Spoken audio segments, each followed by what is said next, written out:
Breaking news, Darbhanga शहर में अब एम्स नहीं बनेगा। एम्स चला गया हायाघाट अशोक पेपर मिल में। उसी को लेकर के आज बहादुरपुर के पूर्व विधायक भोला यादव के आवास में मिठाई वितरण किया गया और एक बड़ी प्रेस कॉन्फ्रेंस रखी गई, जिसमें बताया गया कि तकरीबन 200 एकड़ जमीन अशोक पेपर मिल में मिलेगा, क्योंकि शहर में बहुत सारी परेशानियां हो रहा था और डीएमसीएच का अस्तित्व खतरे में पड़ रहा था, जिसको लेकर के भोला यादव ने एक बड़ी प्रेस कॉन्फ्रेंस की।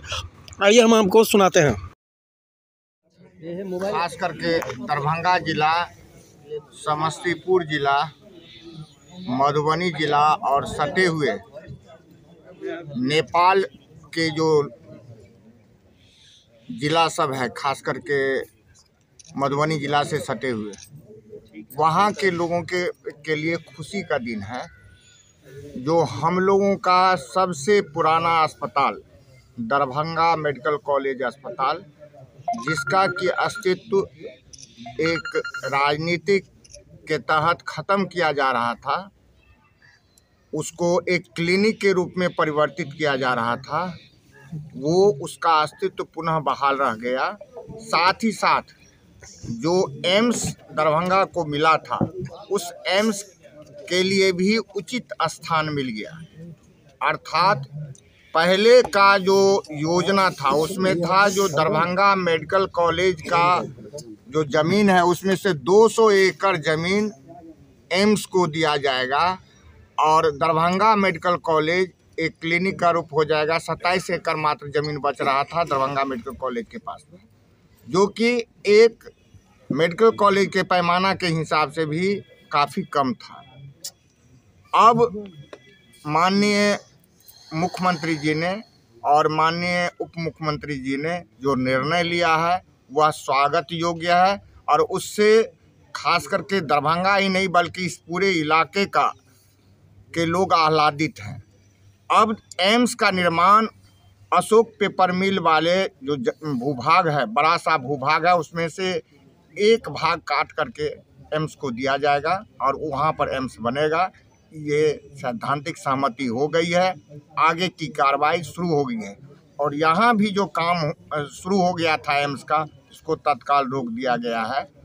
और हम समझते हैं ये जो निर्णय हुआ है, इससे दोनों महाविद्यालय, दोनों जो मेडिकल कॉलेज है, उस मेडिकल कॉलेज का अस्तित्व कायम रह जाएगा और दोनों तोहफा के रूप में हो जाएगा। अब जो हमारा डीएमसीएच है उसका विस्तारीकरण होगा।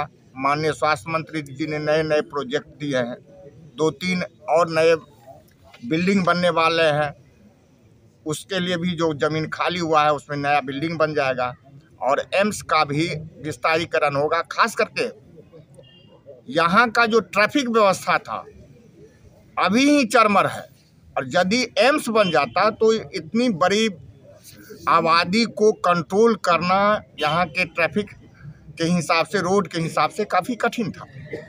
अब जब अशोक पेपर मिल कैंपस में जाएगा तो बड़ा सा ट्रामा सेंटर भी बनेगा, वहाँ ट्रैफिक का भी प्रॉब्लम नहीं रहेगा, दूर दराज के लोग वहाँ आएंगे। और सबसे बड़ी बात है, जो भारत सरकार ने जो नया जो रोड दिया है,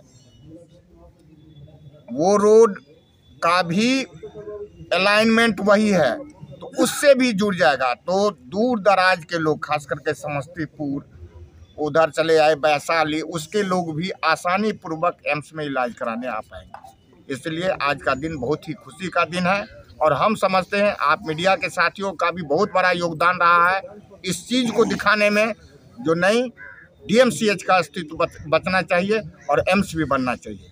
अब दोनों काम ये होने जा रहा है। इसके लिए मैं माननीय मुख्यमंत्री जी को, माननीय उप मुख्यमंत्री जी को तहे दिल से और ख़ास करके पूरे दरभंगा वासियों के तरफ से बधाई देना चाहता हूं।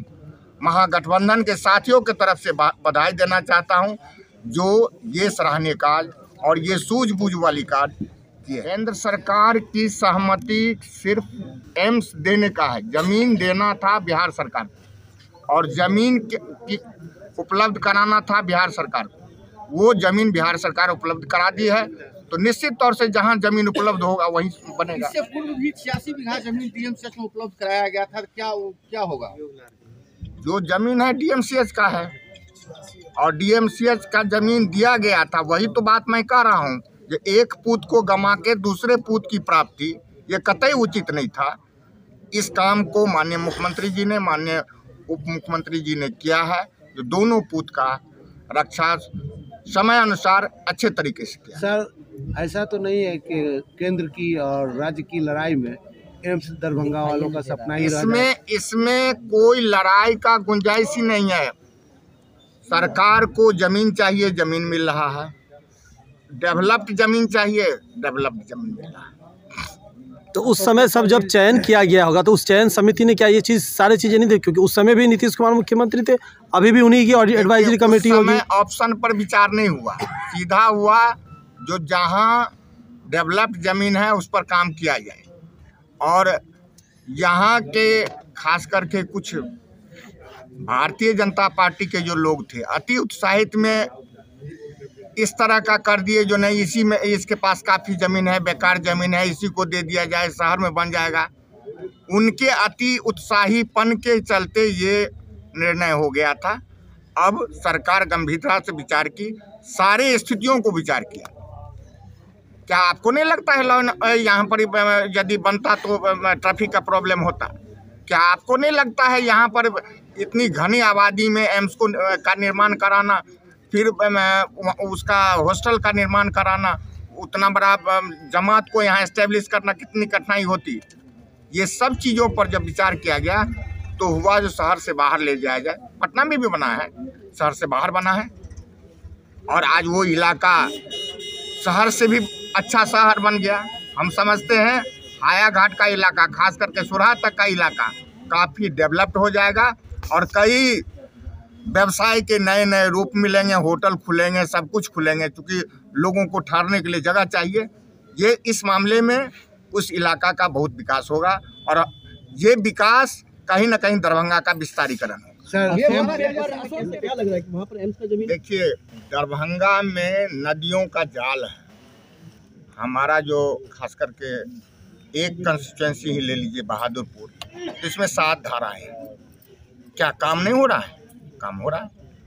नदी का अपना है, उस जमीन को थोड़ा सा डेवलप और ऊंचा उठा दिया जाएगा। नदी कोई अशोक पेपर मिल हो करके थोड़े बहती है, नदी का तो अपना बहाव है। जब भी बाढ़ का समस्या होता है तो त्राहिमाम मच रहा था कि अब बांध टूटेगा, अब बांध टूटेगा, ऐसे में क्या लगता है? वो तो दरभंगा शहर में भी टूटने की बनी हुई रहती है, क्योंकि दरभंगा शहर का भी जो स्थिति रहता है वो भी रहता है। यदि फ्लड फाइटिंग तरीके से नहीं हो तो दरभंगा शहर में भी पानी घुस जाएगा। ये कोई बात नहीं है, पूरे तरफ पानी आता है, क्योंकि नेपाल से पानी चल करके यहाँ तक आने में घटनाएं तो होते ही रहती हैं। लेकिन जो बातें आप कर रहे हैं, इससे पहले अशोक पेपर मिल जो चलता था बाहर से सुरक्षित था, वो भी सुरक्षित रहेगा, और जब संस्था बनेगी तो उसके सुरक्षा के भी इंतजाम होंगे। वहाँ पर पंचायती जो कर्मचारी है वहाँ पर वो मांग कर रहे हैं कि हम लोगों का जो बकाया है वो कैसे मिलेगा, तब हम लोग उन लोगों का मांग जायज है और उन लोगों के साथ हम लोग हैं। और आने वाले कल में जो मामला कोर्ट में विचाराधीन है उन लोगों का, जैसा कोर्ट का निर्णय होगा सरकार से हम लोग आग्रह करेंगे उन लोगों को उचित भुगतान हो। सर, अभी आपकी सरकार है, सर अभी आपकी सरकार है, एम्स जब बनेगा तब बनेगा। डीएमसीएच की जो इतनी जर्जर और बुरी हालत है, इसके सुधार के लिए आप लोग कुछ कर रहे हैं? आप देख रहे हैं उस जर्जर स्थिति से उबारने के लिए ही ये काम किया गया है। जो स्थिति था, यदि 27 एकड़ में उसको सीमेंट दिया जाता तो क्लिनिक का रूप हो जाता, धीरे धीरे सब कुछ खत्म हो जाता। अब जब पूरा विस्तारीकरण होगा, नया बिल्डिंग का भी टेंडर निकल गया है, वो जब पूरब के जो खाली ज़मीन पर बनेगा तो आपका निश्चित तौर से डीएमसीएच का विस्तारीकरण होगा और डीएमसीएच हो जाएगा। एम्स का समय सीमा निर्धारित किया गया है क्या? ये सब चीज़ें तो सरकार के लोग बताएंगे। एज ए यहाँ के जनप्रतिनिधि हम इस मांग को लेकर के लगातार, जिस दिन से एम्स का डीएमसीएच में लाने की बात हो रही थी, उस दिन से हम विरोध कर रहे थे और उस दिन से मांग कर रहे थे जो इसको शहर से बाहर ले जाया जाए, और उस कार्य में हमें और हमारे महागठबंधन के साथियों को सफलता मिली। सर हमारा जानकारी में थे कि वो एपीएम के जमीन गोदरा अपना नाम से मोटेशन भी करवा लेना। नहीं ये सब सुनी सुनाई बात। उसको मिला था मिल चलाने के लिए, जमीन नहीं रजिस्ट्री हुई थी, जमीन नहीं रजिस्ट्री हुई थी, और वो मिल चलाने के बदला मिल उखाड़ के ही लेके चला गया। वो तो सच पूछिए तो दोषी है इस मामले का। तो अभी कुछ दिनों पहले बिहार सरकार के पूर्व शहनवाज मंत्री तक को उसने कहा कि जब तक उसके गार्ड रोक दिए, अब मालिक ने भी कहा कोई नहीं घुसेगा, मेरी जमीन है, मेरी मिल है। कहाँ? मिल में, पूरी मिल में हम मिल की बात नहीं कर रहे हैं। अतिथि गृह जहाँ पर है वही बात पदाधिकारियों को भी घुसने नहीं दिया जाता, तो फिर जमीन आप कैसे लीजिएगा?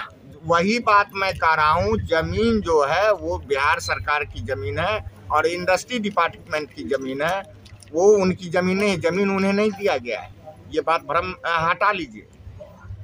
और जिस काम के लिए उनको दिया गया वो किए कहाँ? वो तो सारा मशीनरी बेच दिए। तो कितने दिनों के अंदर अतिक्रमण कर लेंगी सरकार, उस जमीन को वापस अपने अधीन लेगी? इन प्रश्नों का जवाब सरकार के जो पदाधिकारी हैं वो देंगे। रही बात, हम इस बात का खुशी इजहार कर रहे हैं और माननीय मुख्यमंत्री जी को, माननीय स्वास्थ्य मंत्री जी को बधाई दे रहे हैं। जो हम लोगों का जो मांग था, दरभंगा वासियों का जो मांग था, उसको उन्होंने मान लिया। आपके दल के उसमें कई ऑप्शन दिए, तो शोभन के नज़दीक भी ज़मीन है, अशोक पेपर मिल भी ज़मीन है, आपको ये समस्तीपुर वाला रोड है उसमें भी ज़मीन है। जो सरकार उपयुक्त समझे उसमें करा दे। वहाँ पे ट्रांसपोर्ट की दिक्कत नहीं होगी? कहाँ पर? हाया घाट में, जहाँ अशोक पेपर मिल के पास। तो बहुत कम चौड़ी है। आपको पता नहीं है, मैं ही सैंक्शन कराया हूँ अशोक पेपर मिल से लेकर के बिदेश्वर स्थान तक का, ये जिसको कि बंगालिया सड़क कहते हैं, वो स्टेट हाईवे होने जा रहा है। और वो ये कौन माला सड़क बन रहा है, भारत माला सड़क जो है, उसका अलाइनमेंट भी वही है। सड़क कहाँ? सड़क का तो वहाँ जाल हो जाएगा। आपको जो ये बहेड़ी वाली सड़क है वो PWD उसको ले ली है, और उसके बाद उसको NH के रूप में परिवर्तित करने जा रही है। तो सड़क का तो चारों तरफ से जाल हो जाएगा। ट्रामा सेंटर यदि वहाँ बनता है तो सबसे बेहतर जगह हो। कितनी जमीन वहाँ पे सैंक्शन की गई? 200 एकड़, 200 एकड़, करीब 450 एकड़ है, उसमें से 200 एकड़ देने की बात है। 200 एकड़ में हो जाएगा? 200 एकड़ का इसका प्रोजेक्ट ही है। अच्छा, कब तक आएंगे जो टीम है, क्या लग रहा है कब तक ये सर्वे का काम शुरू हो जाएगा, या फिर और कोई बात जो है? तो सैद्धांतिक सहमति कल हुई ही है, तो आगे की जो कार्रवाई है वो तो जो सरकारी प्रोसेस है उस हिसाब से होगा। तो जमीन को लेकर जो पेंच फंस रहा था DMCH में, जहाँ पर काम बहुत ज़्यादा अवरुद्ध हुआ था, क्या लग रहा है कि यहाँ जमीन पर्याप्त है तो जल्दी काम हो जाएगा? पर्याप्त तो वही तो है, जो एक पूत को मार के दूसरे पूत की उत्पत्ति। DMCH को समाप्त करके और ये एम्स को जमीन दिया जा रहा था। जिस समय में DMCH का निर्माण हुआ था उस समय कुछ सोच समझ के ही ना 225 एकड़ जमीन इसको दिया गया, जो इसका विस्तारीकरण प्रॉपर हो, इलाके का ये हो। आप लोग एक काम और करेंगे क्या? जो 425 एकड़ आपने बताया अशोक पेपर मिल में, तो लगातार कुछ नेताओं का जो बयान आता रहता है भाषण में या फिर संबोधन जो करते हैं, कभी बताते हैं कि 350 है, कभी बताते हैं 400 है, कभी 450 है, तो ये भी आप लोग देखने जाएंगे क्या अच्छे से कि जमीन आखिरकार है कितनी? निश्चित तौर से जमीन रिकॉर्ड का चीज़ है, कोई मौखिक चीज़ नहीं है, और रिकॉर्ड कोई छुपा हुआ नहीं है। वहाँ के जो राजस्व कर्मचारी होंगे, राजस्व अधिकारी होंगे, उनके पास सारा डिटेल होगा जो अशोक पेपर मिल को सरकार ने कितना लीज पर दिया है।